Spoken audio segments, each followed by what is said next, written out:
We live in a world where it's very inconvenient that police don't treat everything that's communicated over social media as a private conversation. And it all has to do with the nature of the technology. This is what pigs latch onto in order to use the technology against people. It's the fact that when you type a comment or a message online, it is stored on a server somewhere. But what are we supposed to do about that? If a company like Facebook or Google wants to store all our messages, doesn't mean the police should be allowed to use them in a court of law against the defendants. I will let my imaginary friend James Grider explain it better. He will talk with his twin sister Carmela about it. It's so inconvenient, James said. Imagine you're a mentally ill person with low impulse control and lots of righteous rage, because the majority of people in the world are wrong, and you're right. It's very difficult to live not being able to say what you need to say to someone who pisses you off online. Let's say they've been pissing you off for a long time. You should be able to get away with writing a death threat to them. Why? Because if you were alone in a room with this person, threatening to kill them where no one else would hear it, you would get away with it. There would be no proof you said it. Their word against yours. The police would likely not do anything. James's sister Carmela said, "Yes, but if you write a threat in a discussion on Facebook, it's there for everyone to see and read. You can't deny it then." I know, James said. This is why laws need to change. Since we use social media more and more to communicate, it becomes inherent that other people might read a remark we made at someone, or police will be able to subpoena records from Twitter or Facebook to read what was written. We as a society find ourselves at an ever-increasing threat of arrest if we fail to control our anger and write a terroristic or cyberbullying comment to another online user. This should be cause for alarm. Ever argue with your significant other in text messages or through Facebook, and you get so pissed at them because they treated you unfairly, you write that you will throw acid in their face soon, or you will leak that sex tape the both of you made online to embarrass them, unless they pay you money. Now, do we as society really want the police grabbing those text messages or online postings or emails and using them to convict us for writing crap like that? Don't people value the idea that if they spoke this stuff in a room before internet existed, there would be no proof? So why not treat online communications the same way, as if it was all spoken in a room where people were alone together and no one heard it? So in a nutshell, the police would have to pretend they can't read these postings or text messages, and they would have to tell the victim there is nothing they can do to help. "That doesn't sound too appealing," Carmela said. "You're proposing total anarchy online, where people can just threaten to kill each other left and right and there's nothing we can do."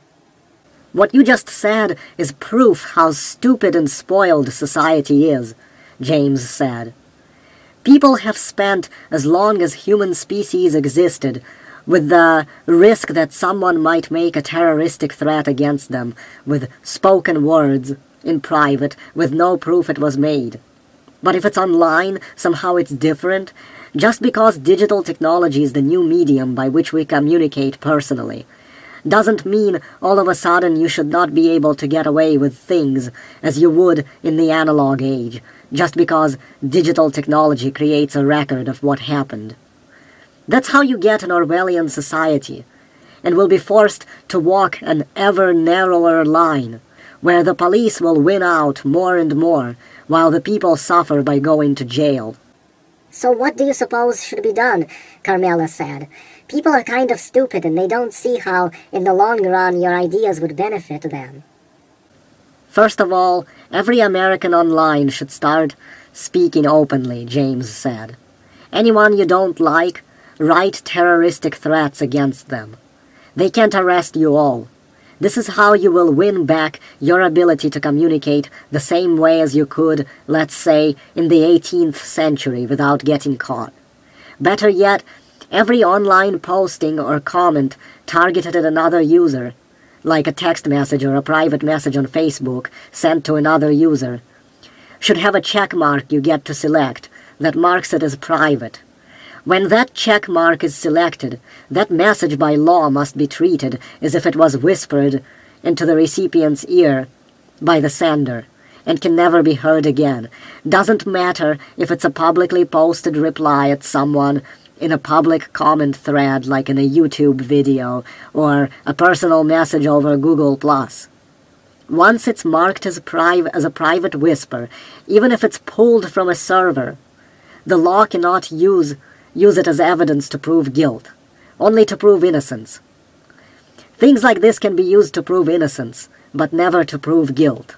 So let's say I'm on a YouTube video discussing a politician, and I'm with my friend in the comments section, and I want to tell my friend that I will kill the politician being discussed in the video, Carmela said.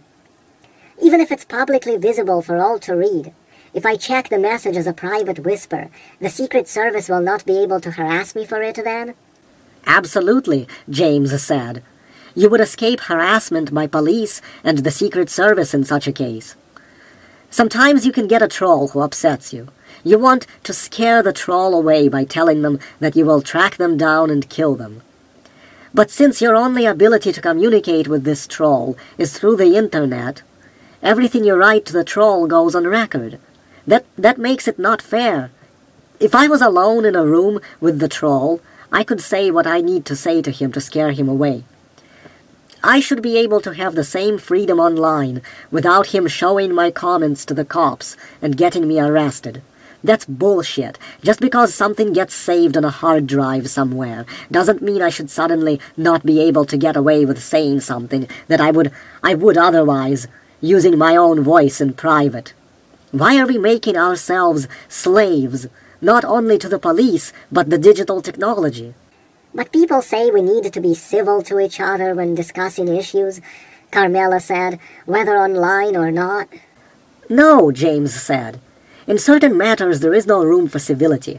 If we're going to bust people for what they write online by checking data records, why don't we just require everyone to have a microphone installed in their mouth, which will transmit everything you say to police servers, so in case you speak anything illegal, whether privately or publicly, the police will be able to hear and use it against you?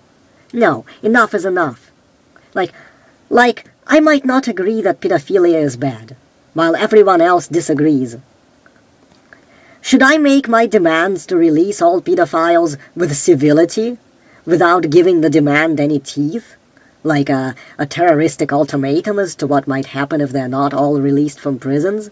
Well, what's the point of that? Pedophiles are wasting away in prison, and here I am supposed to go online and ask nicely and politely and get laughed at, when I should actually have the freedom to write something that would actually put the fear of God into society, and might have better chance of prompting society to do how I ask. That's how it is. Do you want a world where you have the freedom, where you can get away communicating certain messages to others in public and private forums, as you would if you were speaking to them in person and only they could hear you? Or do you not want a world like that? I don't believe it's fair that just because anyone can read what you have said to someone online, that it should be okay for police to use it against you. That kind of shit is simply allowing ourselves to become slaves to a technology that's supposed to improve our lives, not make it easier to take away our freedom and send us to prisons. You know, those of us who were born with bad brain wiring that doesn't mesh with society's image of a perfect citizen.